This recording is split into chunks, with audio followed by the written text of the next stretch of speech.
Course is the most beautiful racetrack in America, hands down. Good afternoon, ladies and gentlemen. I welcome you to the breeding stock sale. Book one. Good to have you back with us.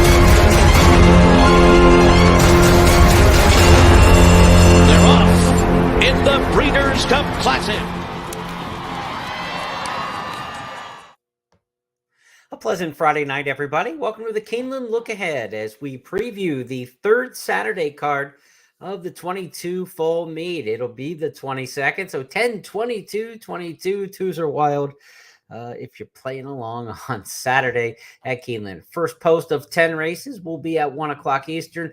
Dual stakes features for the 3-year-old sprinters. We've got the Perryville Stakes for the Colts, and then the fillies are in action in the Grade 2 $350,000 Lexus Raven Run. Stakes races will go as races 6 and 9 on this 10-race program. We'll give you a look at the big picture, show you where the stakes are, all the multi-race wagers, and we're going to take you through all the handicapping on this 10-race program set for Saturday. Some news at Keeneland from Friday. It was a big morning on the workout tab for a couple Todd Pletcher trainees. In fact, more than a couple. Several were in company together. But we had one of the works of the season to take a look at, and I'm going to pull this up for you here in just a moment so you can check out the work this morning from Malathot and Nest. Nest, of course, won the Ashland in the spring meet. In the fall, we saw Malathot win the Spinster just 2 weeks ago. In this workout, Malathot's going to be on the inside and Nest on the outside, and we'll let you see the entirety of this workout here from this morning at Keeneland.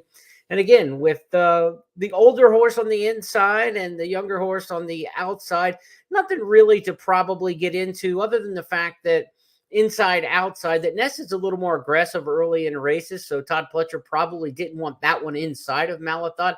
Probably better for the matchup here to have more of the grinder pace kind of player, Malathot to the inside, and Ness, the more brilliant horse, able to be on the outside and kind of in the clear and not get up into the bridle. You see these two both going very easy. Exercise riders not really asking for a whole lot here. A little bit of hand motion on Nest on the outside to keep up with Malathot. Malathot looks really content on the inside, and the older horse worked really well here. This is a horse who loves Keeneland. We know Malathot loves this racetrack. As a 3-year-old, won the Ashland, won the Double Dog Dare in the spring, and then again in the fall meet here has already won the Spinster Stakes. No knock on the work there from Ness, but I thought Malathot did work slightly better there. And the wonder is, which horse is best, because they're probably going to be the two favorites for the Breeders' Cup Distaff coming up on November the 5th. Based on that work, I think Malathot's a little bit closer to Nest maybe than some people think. Nest was so brilliant in winning by daylight in the Beldame. She didn't take on much in that race. Certainly a better field than the Spinster that Malathot took down, I think. So interesting matchup, interesting workout this morning. That's probably their one serious work. They'll get another work probably a week from now on Saturday, Friday or Saturday ahead of the Breeders' Cup, and then it's going to be on to race time. So if you're telling me right now, if I had to pick between Malathot and Nest is probably still the more brilliant horse, but Malathot looks to be doing pretty well based on that workout. So they're tightening up a little bit in our opinions of those two. As for Pletcher's Breeders' Cup Classic hopeful, is last year's Dirt Mile winner Life is Good with a lap over the track this morning. And Life is Good came out just for an easy canter and gallop here. Took the first part of this work. I thought I had a trimmed version of this, so I'm actually playing a longer version. Let's just talk Life is Good for a minute here before he gets into this work. Life is Good is a brilliantly fast horse. We know that. The question is the 1.25 miles in the Breeders' Cup Classic. He wasn't able to hold that kind of trip when running overseas. So will Life is Good, who, got short on the back end of the race in the Middle East, will he handle the 1.25 miles in the U.S.? That's a big question when you have other speed like Flightline in this year's Breeders' Cup Classic. What you want to see in this workout from a horse who's so fast like Flightline is that he just doesn't go barreling off into the work. You want to see him ease into the work and not fight the exercise rider in the bridle, because that would show a horse who's a little overeager and wants to do too much. Again, if this horse is going to win the Breeders' Cup Classic, you don't want him to necessarily settle early in the Breeders' Cup. You've got to use your speed and you've got to employ those tactics, but you don't want to be rank and running off either. So as we're getting set to break off this workout here, you see the head cocked a little bit, and Life is Good wants to go and do a little bit more. The rider not giving him the head yet. You see the hands are still tucked in. The elbows are back a little bit closer to the knees here, and she's not just letting Life is Good go. And now you start to see a little bit more where it's giving a little bit more of the head. The hands are coming out just a little bit more now, and this horse is obviously in full flight at this point. For Life is Good, this is a horse who is brilliantly fast. You don't want to take his best here in this work. They're letting him run, and I like to see that. Todd Pletcher has said that the only way that they think they can take down a horse like Flightline is to get in front of him. Maybe not the only way, but their best tactic to beat Flightline is to get in front of him and stay in front of him and try to wire the Breeders' Cup. If we see Life is Good in the Breeders' Cup Classic, you could almost assuredly expect they're going to try to get to the front. Now, will Flightline and his jockey Flavian Pratt concede the lead and let him go? Will another rider in the race with another speed horse go with him? Those are all tactical things that we need to talk about. But, in this work, this is a decent work here for Life is Good. He's working solo, so it's always a little harder to judge a horse in a solo work than in a teamwork, a tandem drill. But this is a decent workout here. He's galloping out next to the rail there. They're not just kind of drifting out and not doing anything beyond the wire. They want to get a little bit more beyond the finish line. You'll see sometimes if they really don't want much of a gallop out, they'll start to drift off the fence a little bit. But being down against the fence tells the horse that, look, you're supposed to be working here. The ears are still back in the gallop out. So a decent gallop out here for Life is Good, and really a work that I don't find a major flaw with. We'll see how he works in his final work leading up to the Breeders' Cup. But good morning, I think, for Life is Good. Nothing to knock there. Again, how fast is he? How far can he go? How will he match up with Flightline? One of the fascinating storylines to the Breeders' Cup coming up in just a bit. We'll give you more of these workouts at Keeneland on the Keeneland Look Ahead to give you a chance to prepare towards the Breeders' Cup, because we are looking ahead, of course, to November 4th and 5th. Let's talk about the Saturday card now, coming up for October 22nd. Dual stakes card on Saturday. Again, 10 races, and let's take a look at the big picture to see how these 10 races line up across the program. Pick 5 will start in race number 1. The Pick 4 starts in the second. Keeneland Turf Pick 3 is back on Saturday with races 4, 7, and 10, part of the Keeneland Turf Pick 3. So you get a chance to fire at that one, and that's one of my key plays, as you'll see below. Pick 6 starts in race number 5. Stakes races in 6 and 9, and again, the late Pick 4 will start with the 7th. Those Keeneland Turf Pick 3s in green. Got a long shot jockey trainer combo to take a look at in race number 3 is one of my key plays early in the day. Races 4 and 7 are the first 2 legs of the Keeneland Turf Pick 3, and for me, I'm looking at 2 deep and 1 deep in those 2 races. So this is a situation where it's a Keeneland Turf Pick 3 that I'm interested in at a $3 minimum, and I can get 2 legs narrowed down that far. We'll see what we can do and discuss the situation with race number 10, and I'll tell you about the specific horses in races 4 and 7. But the fact that I'm 2 by and 1 by in the first 2 legs, I feel good about that in attacking the Keeneland Turf Pick 3 on Saturday. And then the other key play, I think we're going to get a nice price in race number 8. A New York bred in there. I think there's going to be a little snubbery amongst the handicappers and won't give this horse the respect they deserve. We played that angle right with the Long Acres Mile horse. We thought that they wouldn't bet the horse from Emerald Downs earlier in the week, and Grant Forster was able to pop that $16 winner for us on, is it Wednesday or Thursday? I think that was Thursday that we got that one in. So, look, you're at Keeneland. This is the cream of the crop, right? And the horses are coming from Saratoga and Churchill and the top venues in America. When they come in and they're New York breds or they're, horses from the Pacific Northwest, sometimes they're not going to get the respect they probably should amongst the simulcast audience betting the races. I think we've got a situation like that to attack as one of our key plays coming up in race number 8. Let's take a look at the Keeneland selectors box. The handicappers consensus that you can get for yourself at Keeneland.com. Of course, you can download this, and there's a printable version. So go to Keeneland.com and look on the handicapper selectors box, and you'll get all of our picks for the 10 races. Scott Hazelton, Tom Leach, myself, Gabby Gaudette, Kim Nelson. We line the races up like this. In race number 1, as we start the handicapping, there are 4 different horses picked on top. O'Connor Sunset picked by Gabby and Scott. But then there's also love in here for California Twirl, the 3, qualified the 11. And Mambo Forever, the 12, is going to be my top pick in this spot. So Mambo Forever is the top choice, and it's trainer Kenny McPeak with a late running sprinter stretching out here. McPeak does well with the maiden claimers going long at Keeneland, and that's kind of the angle with this one. I will say Brad Cox had a nice maiden winner today at Keeneland, so he's got qualified the 11 in here. Neither one is drawn very well. Let's just be honest. 11 and 12 hole going a mile and a 16.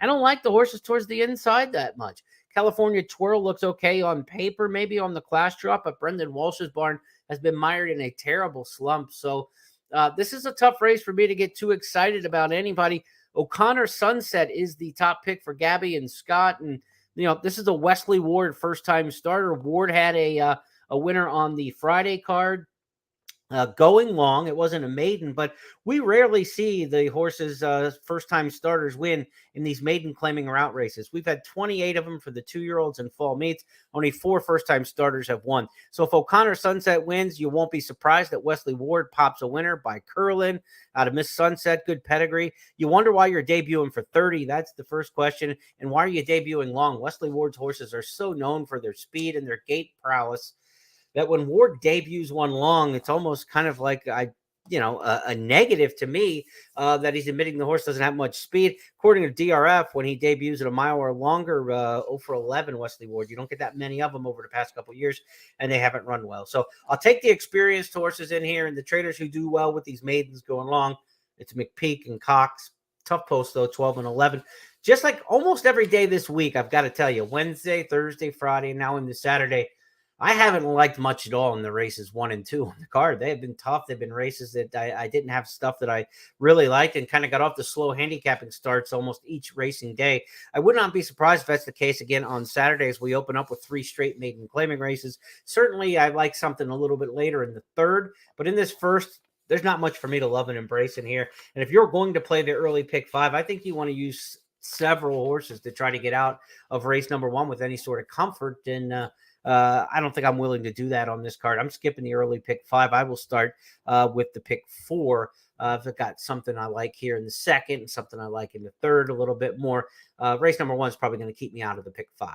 Let's go back and take a look at the selections for race number 2. Frigid Lady, top pick in here for Scott, Tom, and Kim. I do not use Frigid Lady, nor does Gabby. So there's some real dissension amongst the ranks here.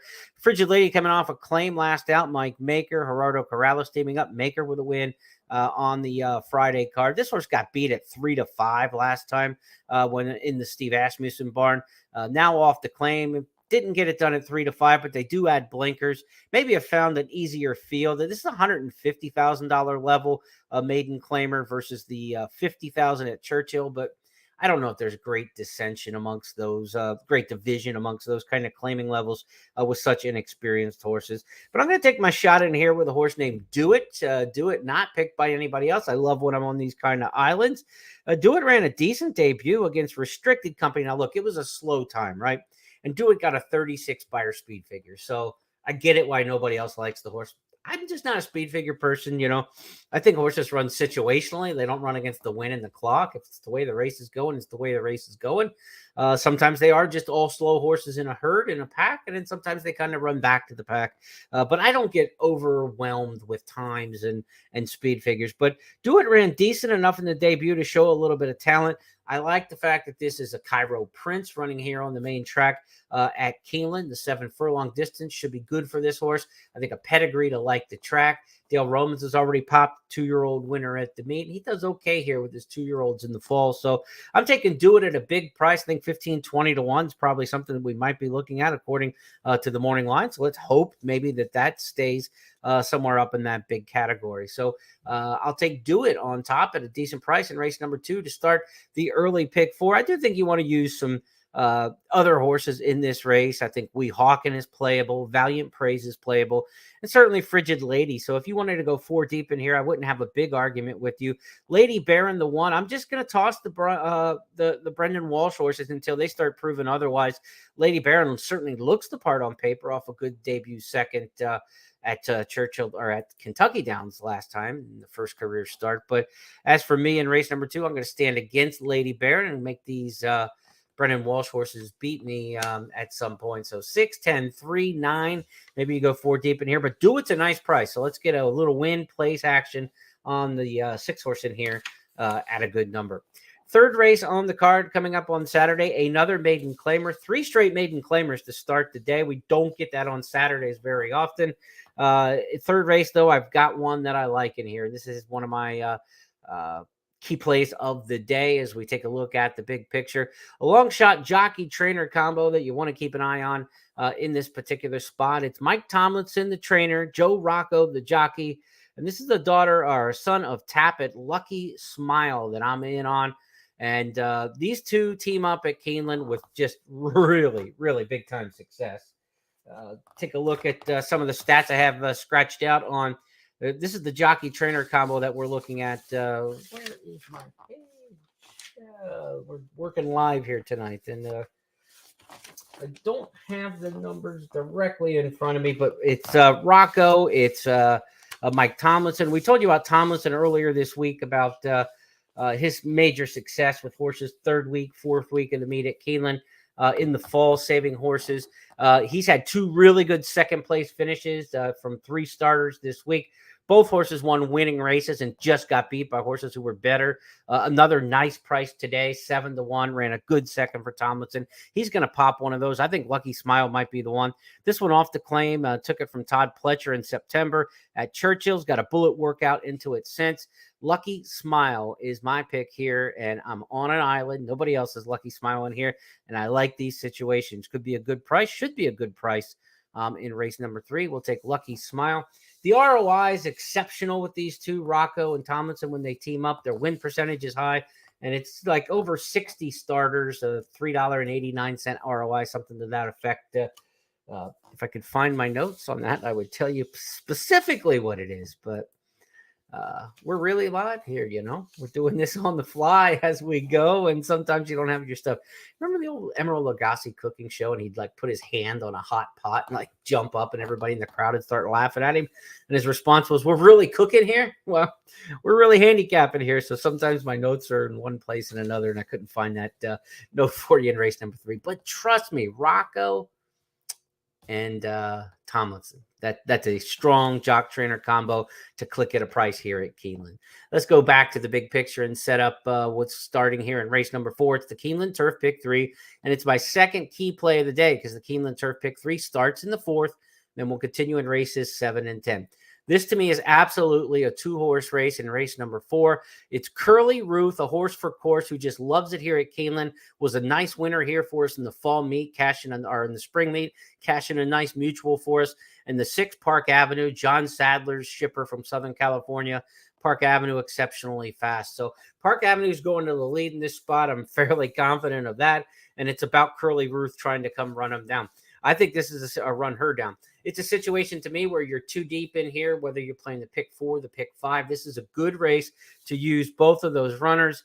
They have a little bit of a conflicting running style. Curly Ruth is going to sit a little bit more. Park Avenue is going to the front.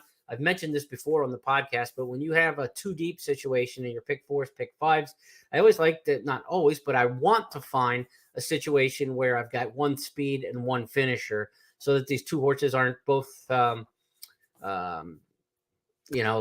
knocked out by the same running style. So maybe a race doesn't set up for closers and they both don't have a chance, or the race goes too fast early and they're both speed horses and they both knock each other out. So I like to have a conflicting running style if I'm going to go too deep in a race. And in this race, it's the perfect situation for it. For the Keeneland Turf Pick 3, Park Avenue sets the pace. Curly Ruth comes after him, and I think Curly Ruth runs him down. That's my top pick in here. And Curly Ruth, she's the top pick for Tom and Scott as well. Park Avenue, the top pick for Kim Nelson, and Gabby Gaudette's going for Madoni. But for me, I think it's truly a two-horse race in here, 4 and 6. And that's a key play for the Keeneland Turf Pick 3, getting off to just too deep here on the first leg. Because you think about these turf races at Keeneland, and a lot of times in the Keeneland grass races, you're thinking, oh, man, they're wide open. There's 12-horse fields. There's a million shots in here. So it becomes tough on a Keeneland Turf Pick 3. This one looks a little more focused, I think, on the Saturday card. So we're going to attack that way in race number 4. Pick 6 starts in the 5th race. It'll get underway mid-card and then run, of course, the final 6 races on the program. The Pick 6 opener is a 2-year-old maiden special weight, going 6.5 on the main track. And I'm going in here with Twirled, the 4. Steve Asmussen trains, and Twirled comes off a turf race at Kentucky Downs when finishing second in the career debut, beating Just a Nose. That's a good effort in its own right. But then you consider who were you running against, Twirled. To go back and look at American Apple, the horse who beat Twirled at Kentucky Downs. All American Apple did was come back and win the Matron Stakes on the turf at Belmont at Aqueduct in Stakes Company right out of that race. So we know this filly by Twirling Candy. Twirled is coming out of a very live race. She finished a darn good second in that spot. Can she handle the main track? That'll be the question. She's trained on dirt all summer long, Ellis Park. She's trained on the dirt here at Keeneland. She's by Twirling Candy, a very versatile sire, and Twirling Candy's had horses run well here on the main at Keeneland. Of course, he's a son of Candy Ride, and Candy Ride's one of the best influential sires for the Keeneland dirt. So my assumption is Twirl will handle the dirt just fine. Joel Rosario rides here, and I expect this one to be very tough in race number 5. Another one to consider in here, Catskill Humor for Brad Cox. He's got 2 wins at the meet now with the 2-year-old maiden specials. He picked up another one on Friday. So Catskill Humor, definitely a first-time starter that you want to consider in here. And when you look at these 2-year-old maiden special weight races at Keeneland here in the fall, it's usually horses from Churchill or first-time starters that you're really dialed into. But I do think Twirled coming out of that big race is one to certainly consider after chasing the Matron winner and getting beat only by a nose. So for me, it's Twirled and it's Catskill Humor. It's a 2-deep situation if you're playing the multi-race wagers.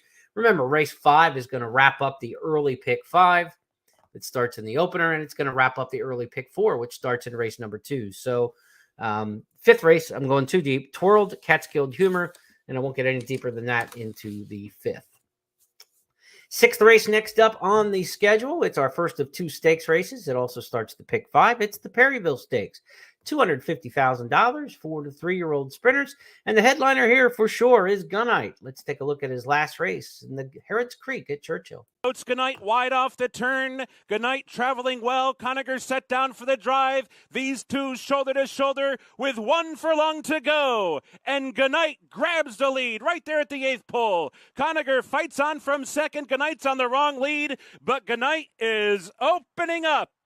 And it will be Gunite by 3 lengths on the wire. Conacher settles for second. Strava was 3rd, and Friar Lawrence was 4th. Gunite was an effective winner of the Harrods Creek. Not a visually impressive winner, as Travis Stone definitely noted in the race call. Didn't change leads in there, and wasn't on his A game perhaps, and still won easily. He's the top pick in here, the horse to beat for sure. He's won, the Harrods Creek. He's won the Grade 2 Amsterdam. Last year won the Grade 1 Hopeful. The horse who was second in the Grade 1 Alan Jerkins, the Jack Christopher, in his only loss in the last 4 starts. He's going to take a lot of beating, as they say, in this particular spot. Steve Asmussen could be set for a big day. He's got Twirled in the 5th that I like.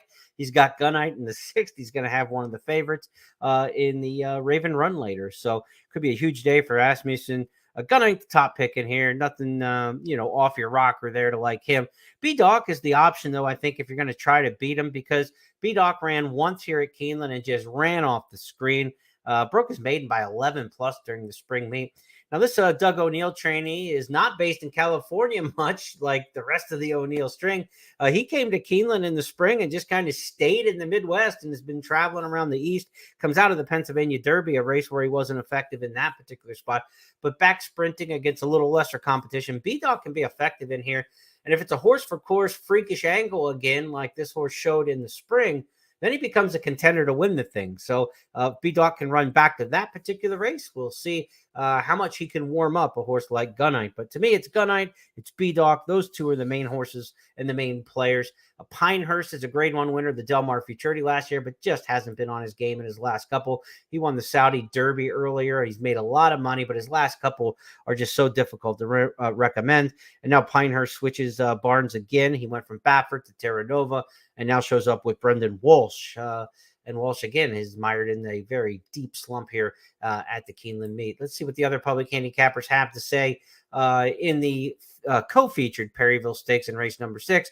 Artorias gets a call here on top from Gabby Gaudet. That's a Chad Brown trainee who won the Curlin Stakes going a mile and an eighth. Now we're cutting back to the sprints. Artorias was second to Under Oath here during the spring meet after a slow start and rallied. Certainly would think this horse could handle the track based on the career debut. The one thing about this horse, the damn Paula Silver Lining was a really good sprinter, and they've been trying her long lately because that's where the money is. But back sprinting, Paula Silver Lining was very good here at Keeneland over the years. So Artorias could be effective here back at the 7 furlong sprint distance, and actually might be the best distance for this runner.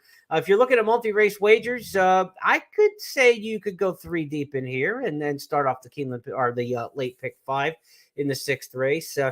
Gunite looks to be the best horse, but for some reason he just doesn't feel like he has an overwhelming edge against this particular group. And so I think Artorias with the upside coming back to the sprint and B-Doc with the potential horse for course. I could go 3 deep in here to start in race number 6, and that's probably the recommended way to go. 7th race on the card is the second leg of the Keeneland Turf Pick 3.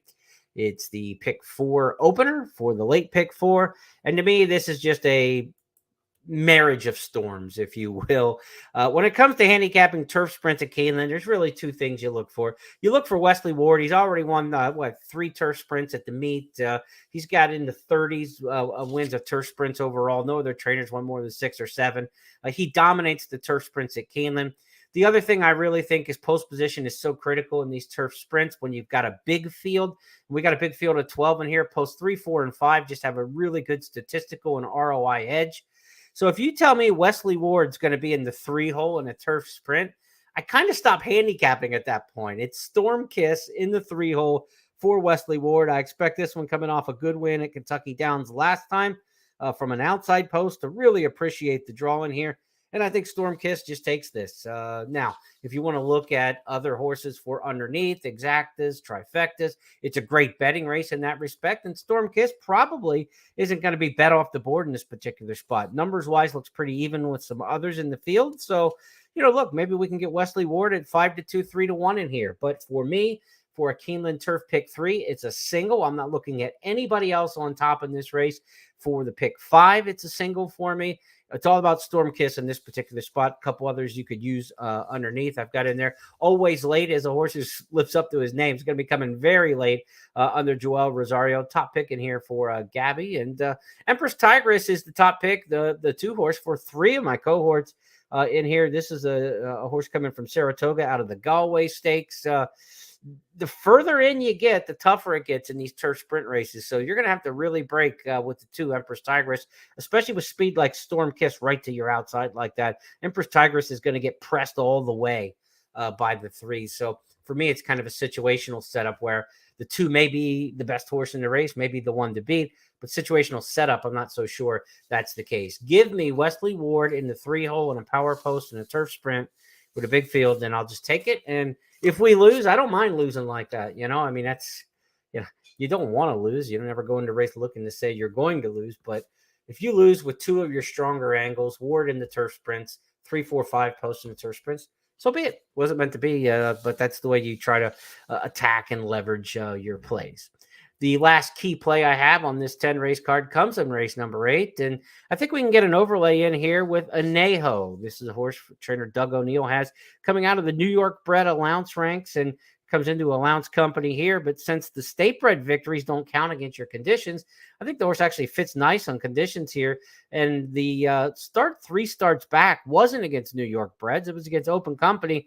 And Anejo only got beat a length and a half by St. Tappet, who's a nice Todd Pletcher horse. Pletcher's tried that horse in some tougher company since winning an allowance company and hasn't quite been like a major stakes horse, but he's a very talented horse. So that Anejo was within a length and a half of St. Tappet in open company tells me do not be a snob against this horse just because it's a New York bred. Now, I thought I was onto something in my handicapping, and then I take a look at the selector's box, and I'm not the only one here. Gabby Gaudette's also on the same angle with the Anejo, so let's see if we can't tag team this one and get home a nice price. I think Anejo's still going to offer good value in here. Higginson, the 5, is one for Godolphin and Brad Cox, well-bred son of Curlin and Dickinson. Good debut win as the favorite at Churchill going the 1-turn mile. Now stretches out to a mile and an eighth. And the mile and an eighth is a long stretch for this one. We'll see if he's ready to do it off of just one career start. The one good thing I like about Anejo, too, is we're going a mile and an eighth here, and this is a horse who's had 10 career starts, so you've got some foundation under you. Nice play here. I think we're going to get a price. I would certainly use Higginson. The 3 gate runner for Todd Pletcher absolutely has to be respected in here. If you're playing the multi-race wagers, maybe even Film Star, the fourth choice in here, Film Star, is the 6 horse that you might want to consider. But on top, I'm intra-race, I'm really into Anejo in here because I think we're going to get a price. If you want some protection around this one, it's not a single type horse to use in a pick 4, pick 5. You probably use the 5, the 3, 6. War Campaigns picked by a couple of my cohorts in here, coming off the 3rd in the Bourbon Trail. The one thing about that race is Creative Minister came out of there and just ran a terrible race the other day in a Lowndes Company. Now, Creative Minister had the outside post, much better draw for War Campaign, but I'll take a stand against War Campaign in here and try my luck with some of the others. But 11, 5, 3, maybe the 6 to add in there in race number 8. 9th race is another stakes. It's the Raven Run, our co-feature on the program. And we said Steve Asmussen's got a strong hand to play. He's got the likely favorite in here with Wicked Halo. But I'm going to take a chance against Wicked Halo, taking a horse named Smash Ticket. This was an impressive win at Pimlico last time. Take a look. The quarter to go at Pimlico. They turn for home. Smash Ticket turning back Elm Drive. The lead is C-Lengths. Swaying to and fro on the far outside, trying to bridge the gap now, but with a furlong left to go. Smash Ticket's all business. Smash Ticket now by 5, 6 smashing lengths. Smash Ticket in the Weather Vane Stakes, and she does it oh so convincingly under Kendrick Carmouche. Smash Ticket. Not a ton of speed in the Raven Run Stakes, so I think Smash Ticket's going to make the front end here and try to take him wire to wire under a very good front end jockey in Kendrick Carmouche. If you want a jockey to get your horse out of the gate and into the race, Kendrick Carmouche, one of the best in the country. And while Smash Ticket has not raced yet at Keeneland, has taken her game to various tracks around the country, and she's by Midnight Loot, the champion sprinter, whose horses at Keeneland do exceptionally well. Even going long, they do really well here at Keeneland with the Midnight Loot. So I think Smash Ticket will handle the track here very well. Another one to check out on pedigree is Colorful Mischief for Todd Pletcher. This is a daughter of Into Mischief, the top sire here at Keeneland on the dirt. So I'm not on Smash Ticket, Wicked Halo, Colorful Mischief. I think all 3 are legitimate players in here. Intra-race, I'm definitely on the 2 horse to go wire to wire, Smash Ticket. If you wanted a single in here, it would be a bold move that taking out the 8 and the 6 and not including them on your ticket, give you a chance to spread a little bit more, maybe in another leg. I wouldn't argue with somebody who wanted to do that. So Smash Ticket, my top pick in here, and a potential single. I'm bullish on her today on Saturday. I think she's really going to run a big race. Let's go to the final race on the card. It's the last leg of the Keeneland Turf Pick 3. And this is the most wide open of the Keeneland Turf Pick 3 races. Again, we're singled in the 4th, or we're 2 deep in the 4th. We're singled in the 7th. This is a race where I think you can use a little bit in the Keeneland Turf Pick 3. It'll cost you $6 per horse you add in your Pick 3 ticket because you're 2 by 1 to this point. Good Soldier, the top pick, though. This is a mile and an eighth on the turf. I like to see Dynaformer in the pedigree for horses going long on the grass at Keeneland. And in these mile and eighth maiden specials, we haven't had a lot of them over the years, but there is an emphasis on horses who have run long and longer. Cutting back has been a good angle for them to have success in these mile and an eighth races, maiden company on the turf in the fall meets. Good Soldier fits that mix, as does Timo. I think those 2 are definitely 2 you want to use. Safi Joseph, Jonathan Thomas, both high percentage trainers, horses that you got to consider in here. The other one to look at is Push Button, perhaps. Push Button's only had the 1 career start. And the dam side and top side pedigree by Bodie Meister out of a Mr. Greeley mare. tells you like speed and brilliance, and debuted at a mile at Kentucky Downs. That would seem like the right kind of distance for a horse like this based on pedigree. The 1 1/8 might be a little bit far on that one. So while I think you could spread your wings here a little bit, I don't think you necessarily have to. I think the 6 and 5 will get you through it. Good Soldier, Timo, 6-5, the two horses that I like in race number 10. So that's a $12 ticket on the Keeneland Turf Pick 3. 2 by 1 by 2. We'll keep it simple. 4 combinations, $3 for each combination. So that will give you your $12 cost. That's a wrap on the 10 race card for Saturday. First post for the dual stakes program featuring the Perryville and Raven Run will be at 1 o'clock Eastern. We'll be on the lookout for the workouts tomorrow morning as well. See which Breeders' Cup contenders might be swirling around tomorrow morning. We get video on them. We'll show you on the Sunday preview show. Good luck on the Saturday card for everybody. Horse Player Now and at Keeneland, I'm Jeremy